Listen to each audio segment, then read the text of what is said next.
So welcome back friends, this is your educator Harsh Shrivastava. तो friends, आज मैं आया हूँ आप सबके लिए एक नया चैप्टर लेके, that is semiconductors and communication. आगे बढ़ने से पहले आप लोग बताइए कि आप लोग की तबीयत कैसी है, बढ़िया है कि नहीं, ठंडी वंडी लग रही है कि नहीं। मौसम तो काफ़ी ठंडा हो गया है, तो आप लोग भी कायदे से रहिए, गर्म पानी वगैरह पीजिए, अपनी सेहत का ध्यान रखिए क्योंकि एग्जाम्स आने वाले हैं और इसके बाद लगातार आप लोगों के एग्जाम्स आने वाले हैं। पहले आपका जेई का एग्जाम आएगा, उसके बाद आपका बोर्ड एग्जाम है, उसके बाद आपका सीयूईटी का एग्जाम है, फिर बहुत बच्चों का नीट का एग्जाम है। तो बच्चों, आपको उस हिसाब से अपनी प्रिपरेशंस को करनी है और साथ में अपनी सेहत का भी ध्यान रखना है। सेहत आपको खराब नहीं होना चाहिए, सेहत खराब होगा तो बहुत प्रॉब्लम हो जाएगी, सब कुछ बेकार हो जाएगा। Health is wealth. चलिए स्टार्ट करते हैं अपने टॉपिक के साथ।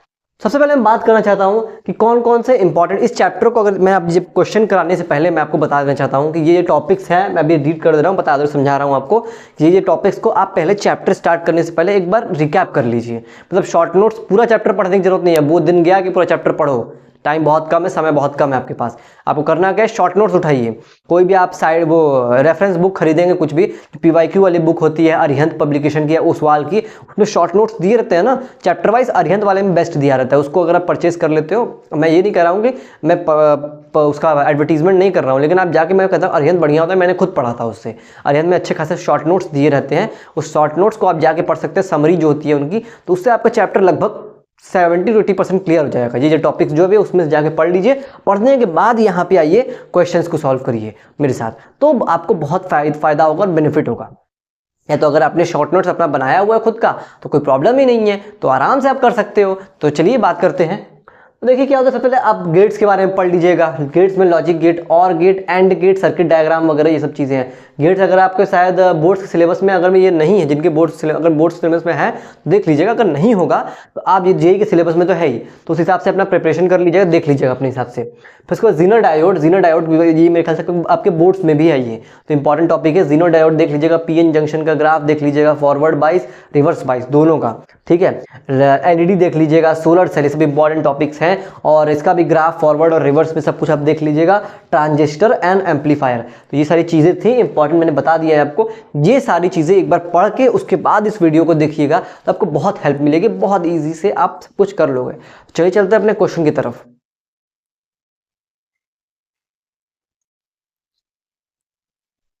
तो क्वेश्चन नंबर 1 हमारा क्या कहता है, ध्यान से देखिए बच्चा party. In connection with the circuit diagram below, the value of current flowing through 2 kilo ohm resistor is, और यूनिट क्या दी हुई है, 10 raise to the power -4 ampere. ठीक है, समझ में आया। क्या बोला है कि ये सर्किट डायग्राम है, इस सर्किट डायग्राम के अंदर 2 किलो ओम, मतलब ये वाला 2 किलो ओम रजिस्टर में कितना करंट फ्लो कर रहा है, ये बताना है। तो अगर हम इस सर्किट को ध्यान से देखें, ये बैटरी का नेगेटिव टर्मिनल है, ये पॉजिटिव टर्मिनल है, और ये हमारे पास एक पीएन जंक्शन दिया हुआ है, डायोड दिया हुआ है, पीएन जंक्शन डायोड दिया हुआ है। तो अगर हम देखें, इसका पी जो है, पी साइड जो है इसका, वो नेगेटिव से कनेक्टेड है, तो ये क्या हो जाएगा, ये रिवर्स बायस हो जाएगा, ये रिवर्स बायस ये हो जाएगा हमारा, पी जो है नेगेटिव से कनेक्टेड है। तो इस देखा जाए, इसको अगर हम लोग 0 यहां मान लें तो यहां पे कितना पोटेंशियल हो जाएगा, 5 वोल्ट का पोटेंशियल हो जाएगा। ठीक, यहां अगर हम लोग 0 मान लें तो यहां कितना हो जाएगा, क्योंकि यही चीज ये 5 पोटेंशियल जो है यही आपका इधर भी जा रहा है, तो इसमें भी आपका कितना जाएगा, हमारे पास 5 वोल्ट का जाएगा, 5 वोल्ट यहां पे भी जाएगा। ओके, जहां से 5 वोल्ट निकल रहा है, फिर यहां से ये 5 वोल्ट जा रहा है, यहां तक जाएगा 5 वोल्ट, इसके अंदर भी 5 वोल्ट जा रहा है, तो ये 2 किलो ओम है और ये 5 वोल्ट यहां पे जा रहा है। तो हमें क्या निकालना है, हमें करंट निकालना है थ्रू 2 किलो ओम से। तो करंट इज इक्वल टू क्या होता है, V is equal to IR होता है। ठीक है, तो I इज इक्वल टू कितना हो जाएगा, V अपॉन में R। ठीक है, इतना करेक्ट है। V की वैल्यू क्या है, यहाँ पे 5 वोल्ट है, और R की वैल्यू कितनी है, 2 किलो ओम है। सॉल्व करो, 2.5 आएगा। ठीक, 2.5 आएगा, कितना 2.5, और फिर इसको कन्वर्ट कर देंगे हम लोग उसमें 10 रेज टू पावर -4 में, तो ये 25 into 10 raise to power -4 ampere is your answer. एक बार आंसर मैच कर लिया जाए कि सही है कि नहीं। Yes, the answer is correct. 25 into 10⁻⁻⁴, और ये मिली एम्पियर में है, ये 2.5, और ये एम्पियर में है। करेक्ट है? समझ में आया क्वेश्चन? कोई डाउट हो कमेंट सेक्शन खुला हुआ है, आराम से बताइए, कोई समस्या नहीं है मर्दवा लोग, कोई दिक्कत नहीं है मर्दवा लोग, आराम से बताइए। ठीक है, चलिए चलते हैं अपने सेकंड क्वेश्चन की तरफ। क्वेश्चन नंबर 2 क्या कह रहा है बच्चा पार्टी, देखते हैं। For the given circuit the power across the Zener diode is, megawatt में पावर निकालना है।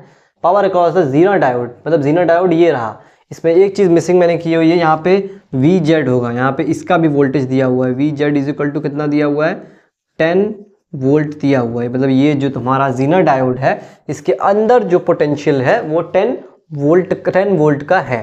तो हमें क्या निकालना है, इस जीनर डायोड के अक्रॉस जो है हमें वो क्या कहते हैं इसको, पावर निकालनी है, power dissipated across the Zener diode. तो कैसे करेंगे, अगर मैं हम लोग यहाँ पे 0 मान लेते हैं पोटेंशियल, यहाँ पे 0 मान लेते हैं पोटेंशियल, यहाँ पे 0 मान लेते हैं। ये पोटेंशियल ये क्या है हमारा, रिवर्स बायस में कनेक्टेड है, क्योंकि ये नेगेटिव है, ये प्लस है, ये पी जो है हमारे पास नेगेटिव से कनेक्टेड, इसलिए रिवर्स बायस में ये हो जाएगा। अगर ये रिवर्स बायस में है तो यहाँ पे ये 10 वोल्ट का पोटेंशियल मेंटेन करके रखेगा, ठीक है। और यहाँ पे 0 है तो यहाँ पे भी 10 वोल्ट का पोटेंशियल इसी आपसे मेंटेन करके रखेगा। यहाँ पे 24 है तो यहाँ पे हमारे पास 24 हो जाएगा, 24 वोल्ट का, ठीक है। तो ये 24 वोल्ट अगर यहाँ जाएगा तो यहाँ पे V इंटू क्या कहते हैं, V is equal to IR वाला फॉर्मूला अगर मैं यहाँ पे लगाते हैं तो कितना करंट डिसिपेटेड होगा, इसमें कितना करंट डिसिपेटेड होगा, V is equal to IR वाला फॉर्मूला लगाते हैं तो what is V, I is equal to V upon में R, तो I is equal to V upon में R अगर यहाँ पे लगाते हैं तो कितना आएगा, कितना आ जाएगा, I is equal to V upon में R, तो V कितना है 24 है और R कितना है 1 है, मतलब 24 एम्पियर का करंट यहाँ जा रहा है इसके अक्रॉस, ठीक है। 24 एम्पियर का करंट इसके अक्रॉस जो है, 24 मिली एम्पियर होगा, यहाँ पे मिली एम्पियर का करंट इसके अक्रॉस में जा रहा है। अब यहाँ पहुँचने के बाद क्या होगा, यहाँ पे पहुँचने के बाद क्या होगा, यहाँ से अब इसमें अगर देखते हैं हम लोग, इसमें कितना करंट जा रहा है, इसमें अगर करंट देखते हैं हम लोग तो क्या है हमारे पास, I is equal to V upon में R, V की वैल्यू कितनी 10/5, 5 2 10, 2 मिली एम्पियर का करंट यहाँ पे आ रहा है, 2 मिली एम्पियर का करंट यहाँ पे आ रहा है। और एक चीज़ और देखिएगा, इसके अक्रॉस कितना आ रहा है करंट, इसके अक्रॉस कितना करंट आ रहा है, इसके अक्रॉस आ रहा है V कितना दिया हुआ है, I is equal to V upon में R होता है, ये 1 किलो ओम है और यहाँ पे कितना है 10 है। तो यहाँ पे अगर मैं हम लोग देखते हैं, यहाँ पे अगर मैं हम लोग देखते हैं कितना होता है, I is equal to V upon में R, I is equal to V upon में R, what is the value of V 10 है और R की वैल्यू हमें पता नहीं है, हमें R की वैल्यू यही हमारे पास R आ जाएगा। ओके, एक सेकंड जरा रुकिएगा। तो बच्चा पार्टी कुछ वैल्यूज में थोड़ी सी गलती हो गई थी यहाँ पे मेंशन करने में, क्वेश्चन की वैल्यूज में। फिर से इस क्वेश्चन को देखते हैं दोबारा से इस क्वेश्चन को अगर हम लोग देखेंगे क्या है इस क्वेश्चन में, बहुत ईजी सा क्वेश्चन है, कुछ दिक्कत नहीं है इसमें हमें पावर निकालना है इसमें। तो VZ की वैल्यू दी है, VZ मतलब potential across the Zener diode. तो अगर मैं हम लोग यहाँ पे 0 मान लेते हैं, यहाँ पे 0 मान लेते हैं, यहाँ पे 0 मान लेते हैं, तो यहाँ कितना होगा 10 हो जाएगा, 10 वोल्ट, यहाँ पे भी 10 वोल्ट हो जाएगा हमारे पास, और यहाँ पे अगर देखेंगे तो यहाँ पे 24 वोल्ट आ जाएगा, 24 वोल्ट। तो अब अगर मैं यहाँ पे 24 वोल्ट है तो ये जब यहाँ से जाएगा, यहाँ से जब जाएगा, यहाँ पे रुकिए, इसका अगर हम लोग करंट निकालते हैं यहाँ पे इसके अक्रॉस में करंट कितना है, इसके अक्रॉस में करंट आ जाएगा, I is equal to V upon में R होता है, ठीक है, V अपॉन में R। तो V इज इक्वल टू कितना है हमारे पास 10 वोल्ट कर, R इज इक्वल टू कितना है 5, 5 2 10, 2 मिली एम्पियर का करंट यहाँ पे आ जाएगा इसके अक्रॉस में, 2 मिली एम्पियर का करंट यहाँ आ जाएगा। और यहाँ से अगर निकला जाए हम लोग ये इसके नेट अक्रॉस वोल्टेज कितना हो जाएगा, यहाँ पे 10 है, यहाँ पे 24 है, मतलब आपका यहाँ पे 10 है, यहाँ पे 24 है, तो नेट वोल्टेज कितना आ जाएगा यहाँ पे, I इज इक्वल टू कितना हो जाएगा, V की जगह 24 माइनस कितना है 10 अपॉन में कितना होगा, 24 माइनस 10 अपॉन में कितना है 1 एम्पियर का, 24 माइनस 10 मतलब 14 एम्पियर का करंट जो है इसके अक्रॉस जाएगा, कैसे 14 एम्पियर जाएगा? क्योंकि नेट वोल्टेज हमारा यहाँ पर 14 एम्पियर का आ ही रहा है, क्योंकि यहाँ 24 एम्पियर है, 24 वोल्ट है और यहाँ पे 10 वोल्ट है, तो इसके अक्रॉस नेट वोल्टेज कितना होगा? कितना होगा? 14 मिली एम्पियर। तो 14 वोल्ट का, तो 14 वोल्ट डिवाइडेड बाय 1 ओम कितना हो जाएगा? 14 मिली एम्पियर। 14 मिली एम्पियर इसके अक्रॉस करंट जा रहा है और 2 मिली एम्पियर करंट इसके अक्रॉस जा रहा है। तो बच्चा पार्टी जब यहाँ से 14 एम्पियर करंट जा रहा है तो यहाँ पे एक जंक्शन आया, इसमें से 2 एम्पियर करंट यहाँ से यहाँ पे गया, तभी ना यहाँ पे 2 एम्पियर करंट आ रहा है, मतलब 2 एम्पियर करंट इस 14 एम्पियर में से चला जा रहा है इधर। तो अगर चला गया तो इसमें कितना बचेगा? इसमें बचेगा हमारे पास 12 एम्पियर का करंट, 12 मिली एम्पियर का करंट इसके अक्रॉस में बचेगा, 12 मिली एम्पियर का। हमें पावर निकालना है। पावर का फॉर्मूला क्या होता है? VI होता है पावर का फॉर्मूला। ठीक है, V की वैल्यू कितनी है? 10 है और I की वैल्यू कितनी है हमारे पास? 2 मिली एम्पियर का I है। इसको हम लोग कन्वर्ट कर देंगे किस में? वोल्ट में कन्वर्ट करा देंगे। कितना हो जाएगा हमारे पास? 20 मेगावाट। ठीक है, इसको अगर हम लोग कन्वर्ट करें, कन्वर्ट आपको करना पड़ेगा। कन्वर्ट अगर आप करते हैं यहाँ पे, कन्वर्ट अगर आप करेंगे यहाँ पर, तो यहाँ पर ये हो जाएगा 10 इंटू 12 है ना, 12 इंटू 10⁻⁻3, यही आपका आंसर हो जाएगा। लेकिन एक चीज़ का आपको ध्यान रखना पड़ेगा, ये मिली एम्पियर में है और आपने क्या किया है, इसको एम्पियर में कन्वर्ट किया। तो हम लोग 10⁻³ से नहीं करेंगे, क्योंकि हमें आंसर कितने चाहिए? मेगावाट में। मेगावाट में आंसर चाहिए, तो हम लोग डायरेक्ट इसको मल्टीप्लाई करेंगे 120 मेगावाट, सॉरी मेगावाट नहीं है यहाँ पे, मिलीवाट है, सॉरी ये मिलीवाट है, तो मिलीवाट आंसर आपका हो जाएगा। मेगावाट में कैपिटल M होता है, मिलीवाट है यहाँ पे, 120 मिलीवाट आपका आंसर हो जाएगा करेक्ट। चलिए चलते हैं अपने नेक्स्ट क्वेश्चन की तरफ।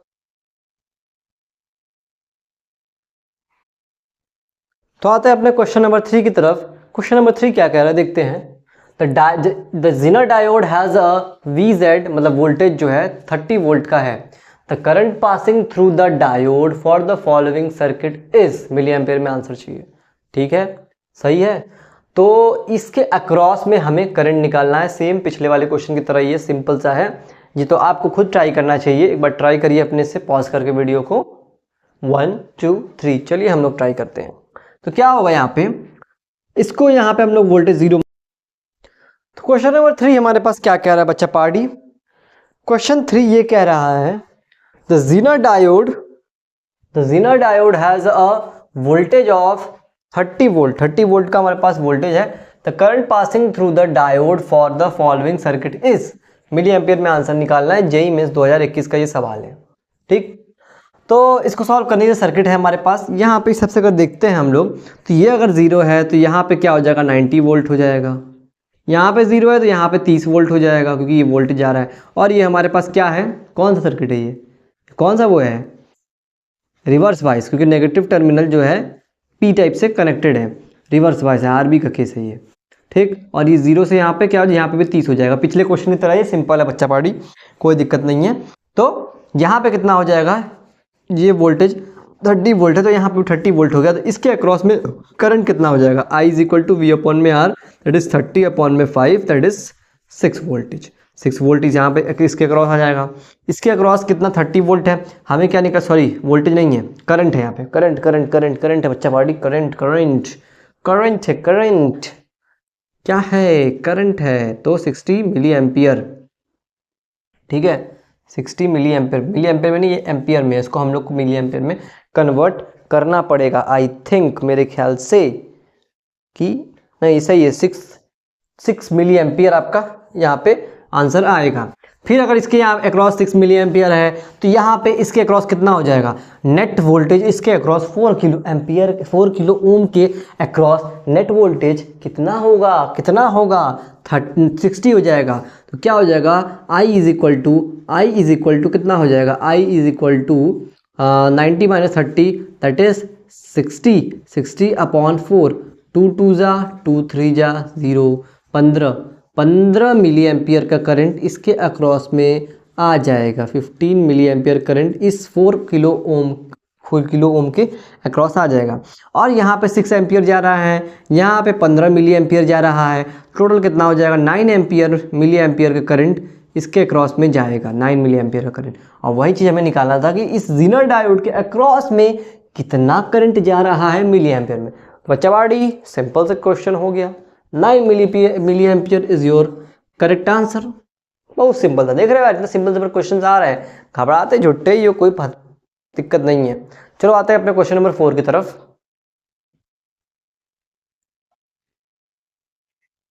तो अब आते हैं अपने क्वेश्चन नंबर 4 की तरफ। क्वेश्चन नंबर 4 क्या कह रहा है हमारे पास, a piece of semiconductor is connected in series in an electric circuit. कोई इलेक्ट्रिक सर्किट में कोई पीस ऑफ सेमीकंडक्टर है जो कि सीरीज में कनेक्टेड है। On increasing the temperature the current will be, मतलब अगर टेम्परेचर हम लोग बढ़ाते हैं सर्किट में तो करंट क्या होगा, उसमें सीरीज में एक सेमीकंडक्टर जुड़ा हुआ है।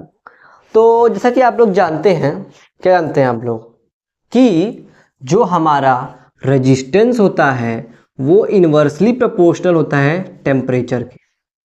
टेम्परेचर के यहाँ पे बात कर रहे हैं ना, तो टेम्परेचर के इन्वर्सली प्रोपोर्शनल होता है हमारे पास रेजिस्टेंस। तो मतलब यहाँ पे क्या हो रहा है, टेम्परेचर बढ़ रहा है।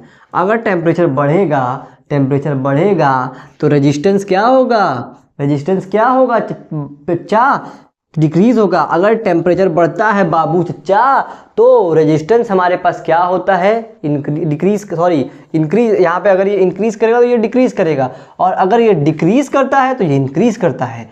तो अब हमें पता है, यहाँ पे हमें रेजिस्टेंस और टेम्परेचर का रिलेशन पता चल गया। हमसे पूछा क्या है, करंट का रिलेशन पूछा है टेम्परेचर के साथ।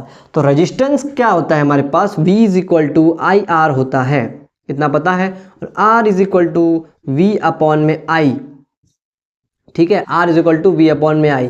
तो मतलब करंट जो होता है इन्वर्सली प्रोपोर्शनल, रेजिस्टेंस जो होगा वो इन्वर्सली प्रोपोर्शनल हो जाएगा हमारे पास। अगर देखें इसको, V is equal to I R होता है, I इज इक्वल टू क्या हो जाएगा हमारे पास, V अपॉन में R। यहाँ पे क्या हो रहा है, अगर रेजिस्टेंस यहाँ पे बढ़ता है तो करंट डिक्रीज करता है, और अगर रेजिस्टेंस डिक्रीज करेगा तो करंट इंक्रीज करेगा। तो इस हिसाब से अगर देखा जाए हम लोग, ये रिलेशन क्या बनेगा, अगर मैं यहाँ पे रेजिस्टेंस डिक्रीज कर रहा है, मतलब यहाँ रेजिस्टेंस डिक्रीज करेगा तो current overall net current increase करेगा। तो ऑप्शन क्या हो जाएगा, सी इज आर करेक्ट आंसर, जो कि आपका करेक्ट आंसर है। तो चलिए चलते हैं अपने क्वेश्चन नंबर 5 की ओर।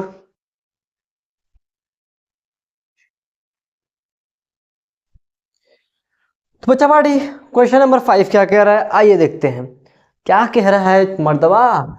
इन insulator CB is conduction band and VB is valence band. बताइए आपको, तो हमें बताना है इंसुलेटर के अंदर। तो एक चीज़ ध्यान रखिए, इंसुलेटर में क्या होता है, इन इंसुलेटर्स में क्या होता है, ये क्वेश्चन कब का, नीट 2014 का क्वेश्चन है भी, ये याद रखिएगा। आप ये लोग सोच रहे होंगे कि सर इतना पुराना क्वेश्चन क्यों लेके आ रहे हैं, तो ये मेरा मकसद ये है पुराने क्वेश्चंस को लाने का, क्योंकि पिछले साल के पेपर में ऐसा देखा गया था कि पुराने क्वेश्चंस काफ़ी ज़्यादा रिपीट हुए थे। अब बच्चे जो होते हैं वो क्या करते हैं, मात्र 4-5 साल का क्वेश्चन लगा के चले जाते हैं। इसलिए थोड़े पुराने क्वेश्चन भी करो, क्योंकि वो आ रहे हैं, रिपीट होते हैं। ये मैंने क्वेश्चन 2014 में भी देखा था, और भी ईयर्स में मैंने देखा इस क्वेश्चन को रिपीट होते हुए। कॉन्सेप्टुअल क्वेश्चन है, सिंपल सा है, कोई दिक्कत नहीं है इसमें। तो इंसुलेटर में क्या होता है हमारे पास, जो होता है कंडक्शन बैंड जो होता है हमारे पास होता है वो कंप्लीटली फिल्ड होता है। कंडक्शन बैंड जो होता है हमारे पास वो क्या होता है, कंडक्शन बैंड हमारे पास क्या होता है, कंडक्शन बैंड कंप्लीटली एम्प्टी होता है, और वैलेंस बैंड कंप्लीटली फिल्ड होता है। वैलेंस बैंड हमारे पास कंप्लीटली फिल्ड होता है, कंडक्शन बैंड कंप्लीटली हमारे पास क्या होता है, कंप्लीटली एम्प्टी होता है, एम्प्टी। और वैलेंस बैंड क्या होता है बच्चा, पाउडी, कंप्लीटली फिल्ड, कंप्लीटली फिल्ड। इस हिसाब से क्या हो जाएगा, इस हिसाब से क्या हो जाएगा हमारे पास, ऑप्शंस रीड करते हैं। Valence band is partially filled with electron, no, valence band partially completely filled होता है। Conduction band is partially filled with electrons, conduction band partially नहीं, ये भी गलत ऑप्शन है। फिर conduction band is empty and VB is filled with electron, मतलब conduction band हमारे पास एम्प्टी है, सही बात है, और VB जो है फिल्ड है इलेक्ट्रॉन के साथ। तो ऑप्शन नंबर सी हमारे पास करेक्ट आंसर हो जाएगा। चलिए आते हैं अपने क्वेश्चन नंबर 6 की तरफ।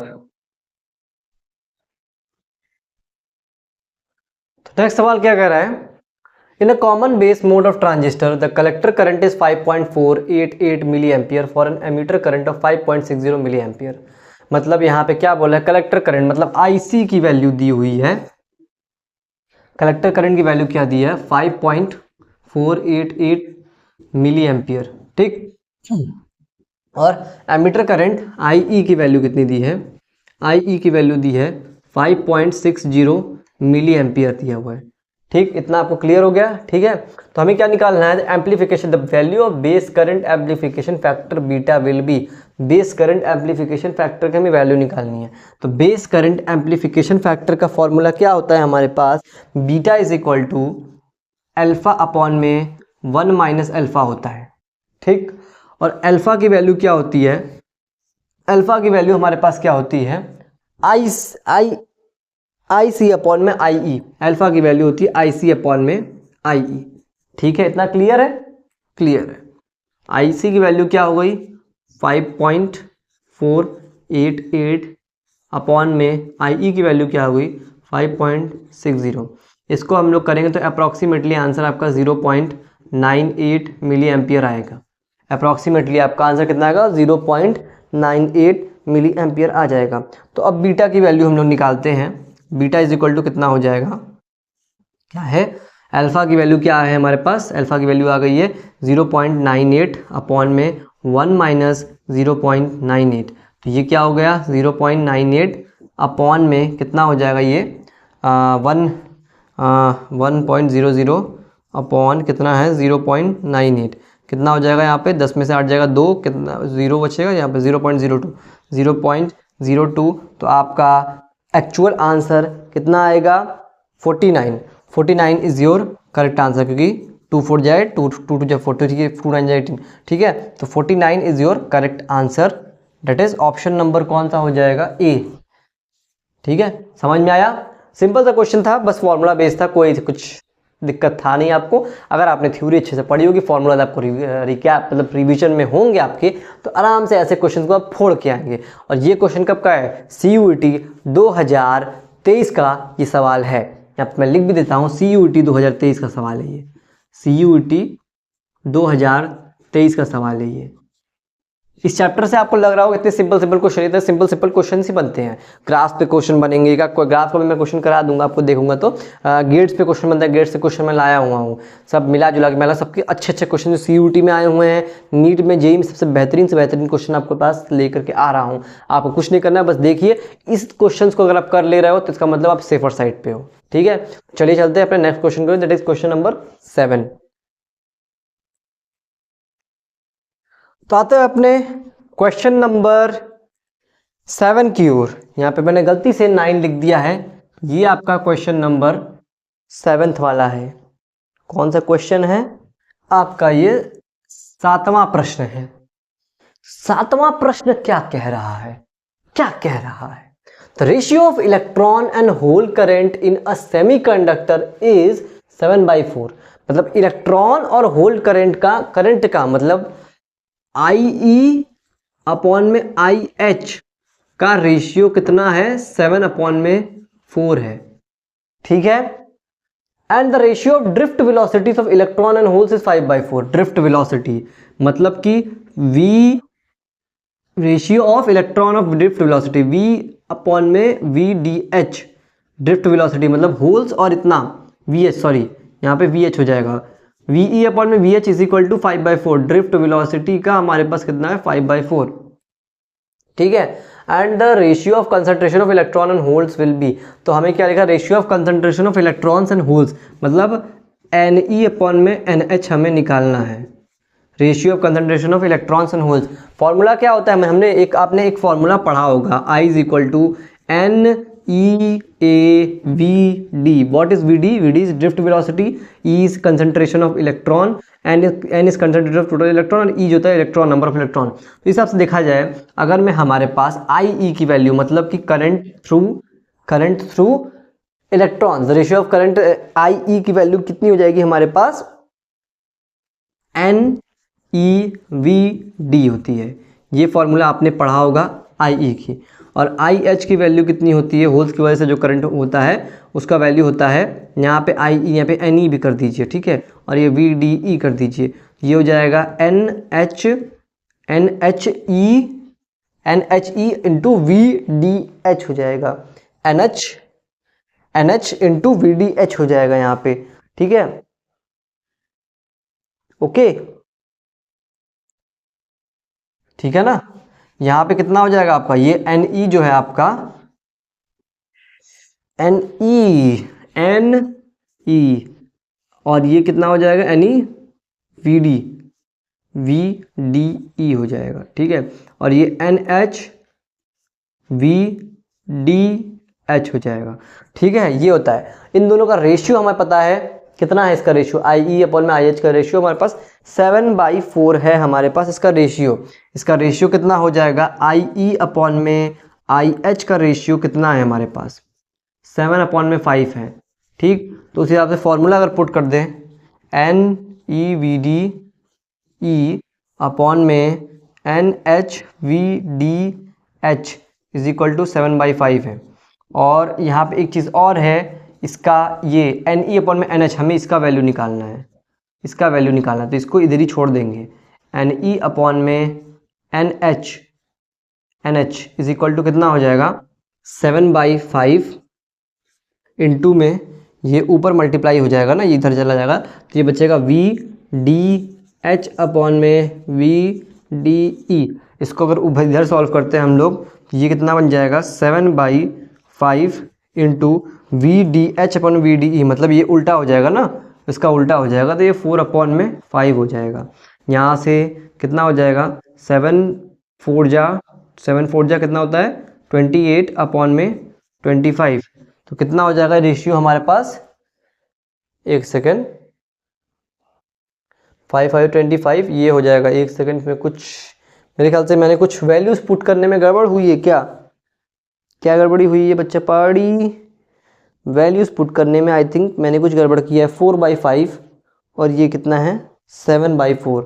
ओह दैट्स इट, ओ यहाँ पे गड़बड़ हुआ है मेरे से, थोड़ा सा मिसप्रिंट कर दिया है जल्दीबाजी में थोड़ा सा। देखिए ये सब मैं आपको करके क्या दिखा रहा हूँ कि ऐसी ऐसी गलतियाँ एग्जाम में होती हैं, आप लोग गलतियाँ मत कीजिएगा जैसे मैंने किया है। यहाँ पे 7/4 तो यहाँ पे भी 7/4 हो जाएगा, ये 4 से 4 कैंसिल और 7/5 इज आर आंसर, यानी option number B is our correct answer, ठीक है। तो चलिए चलते हैं आज के सेशन के लास्ट क्वेश्चन की तरफ।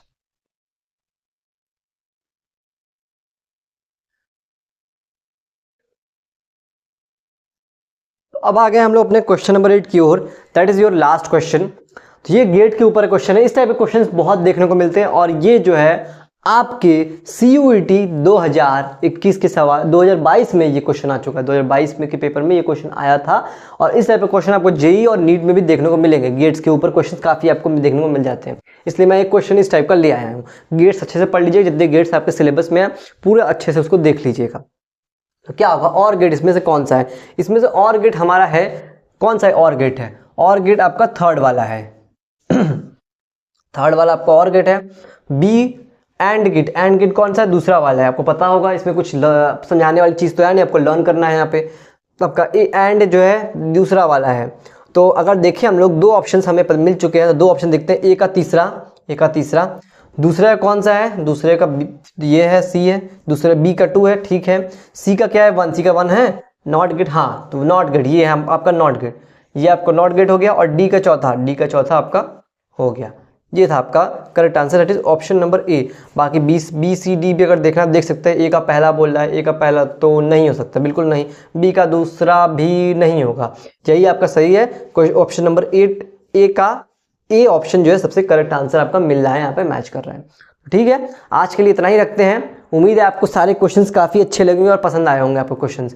तो अगर आपको ऐसे ही क्वेश्चंस चाहिए तो आपको क्या करना पड़ेगा, मेरे चैनल को सब्सक्राइब कर दो यार, बहुत सपोर्ट की ज़रूरत है, हाथ जोड़ रहा हूँ, सब्सक्राइब करो और अपने दोस्तों को भी भलाई करो, वीडियो को शेयर करो। कमेंट में कोई भी डाउट हो बेझिझक पूछो यार, कमेंट खुला हुआ है, आप लोग कमेंट नहीं करते हो यार तो मोटिवेशन कहाँ से अंदर आएगा। मोटिवेशन आने के लिए आपको कमेंट करना ज़रूरी है, तभी इस टाइप के क्वेश्चन आएंगे आपके लिए। PYQ तो अच्छे ढूंढ करके सारे कॉम्पिटेटिव एग्जाम्स के 11th 12th पे बेस सब कुछ लेकर आऊँगा इस चैनल पे, आपको कहीं भागने की कहीं भटकने की कुछ ज़रूरत नहीं है। उसके बाद CUET का भी काउंसलिंग भी चलेगी, जेईई काउंसलिंग, नीट काउंसलिंग, सबकी काउंसलिंग मैं कराऊंगा। आपको बस क्या करना है, बस चैनल को सब्सक्राइब करना और मुझे सपोर्ट करते रहिए ऐसे ही, ठीक है। मिलते हैं और अपनी सेहत का ध्यान रखिए, मिलते हैं अगले सेशन में। Thank you, bye bye, take care. और इसका पार्ट 2 भी आएगा, अभी ये पार्ट 1 है, पार्ट 2 में भी मैं 10-15 क्वेश्चन को कराऊंगा, ठीक है। Thank you, bye bye, take care.